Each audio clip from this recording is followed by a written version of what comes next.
అది బ్యాలెన్స్ చేస్తుందేమో అంతవరకు ఇదైతే ఉపయోగపడుతుందని అనుకుంటున్నాను. సార్ ఇంకోటేమో తైవాన్ పైన ఇండియా పసిఫిక్ ప్రాంతంలో చెప్పండి. ఇక్కడ చైనాను రకరకాలుగా కట్టడి చేయాలని అమెరికా ప్లాన్ చేస్తూ ఉంది.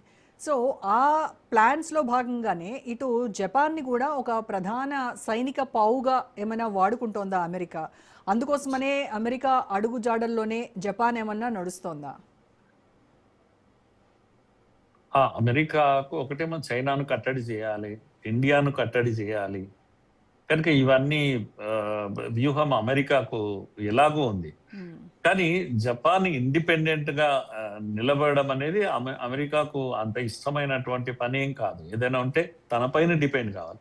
అలాంటిది జపాన్ స్వయంగా లాంగ్ రేంజ్ మిసైల్స్ తయారు చేస్తుంది, రేపు రోజు అణ్వాయుధాలు కూడా తయారు చేస్తుంది. కనుక నేను అనుకుంటాను అమెరికా ప్రోత్సహిస్తుంది జపాన్ ఎప్పుడైనా కానీ, ఇంత ఎత్తున పెద్ద ఎత్తున ప్రోత్సహిస్తుందా అనేది నా డౌట్. ముఖ్యంగా జపాన్, నేను ఇంతకుముందు చెప్పినట్టుగా జపానే అందుకు ప్రిపేర్ అయితే అమెరికా ప్రోత్సాహం కన్నా తెలివైన దేశం జపాన్. కనుక అమెరికా ఎవరిని కాపాడలేదు అనేటువంటి ఒక సిగ్నల్ మొన్న ఇరాన్ యుద్ధం తర్వాత చాలా దేశాలు అర్థం చేసుకుంటున్నటువంటి విషయం.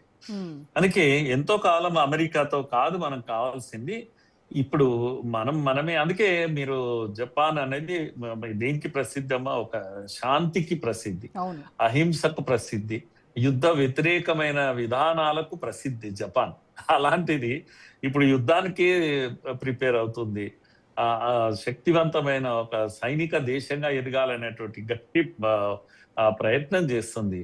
ఆసియాలోనే ఒక పవర్ఫుల్ సైనిక శక్తిగా అవతరించేటువంటి ప్రయత్నం జపాన్ చేస్తుంది. ఎందుకంటే జపాన్ కి కెపాసిటీ ఉంది, డబ్బులు ఉన్నాయి దాని దగ్గర, ఆర్థికంగా బలంగా ఉన్న దేశం.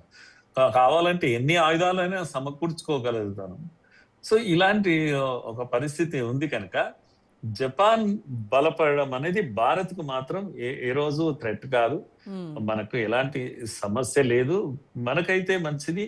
పసిఫిక్, ఇండో పసిఫిక్ ఓషియన్ కు చాలా మంచిది.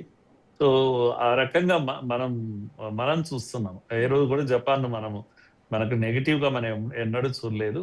కాకపోతే సౌత్ అదేంటి నార్త్ కొరియా కూడా ఒక తెగింపు కలిగినటువంటి దేశం. ఎప్పుడు ఏం చేస్తుంది, చైనా కన్నా భయంకరమైన దేశం ఏదైనా ఉంది అంటే అది నార్త్ కొరియా. ఎందుకంటే చైనా కాస్త నిలకడగా ఉంటుంది, సమయానుకూలంగా తన పద్ధతి మార్చుకుంటుంది, ఒక్కసారి సైలెంట్ అయిపోతుంది, ఏమీ చేయకుండా కదలిక లేకుండా ఉంటుంది. కానీ కొరియా అలా కాదు, ఎవరు చెప్తే వినే దేశం కాదు.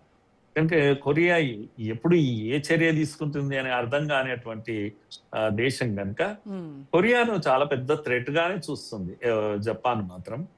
అందుకే నేను అనుకుంటున్నాను ఈ రకమైనటువంటి ఏమంటారు డాక్ట్రిన్ చేంజ్ స్థితికి వచ్చేసింది, తన పాలసీనే మార్చుకునేటువంటి పరిస్థితి ఈరోజు మనం జపాన్ లో చూస్తున్నామమ్మా.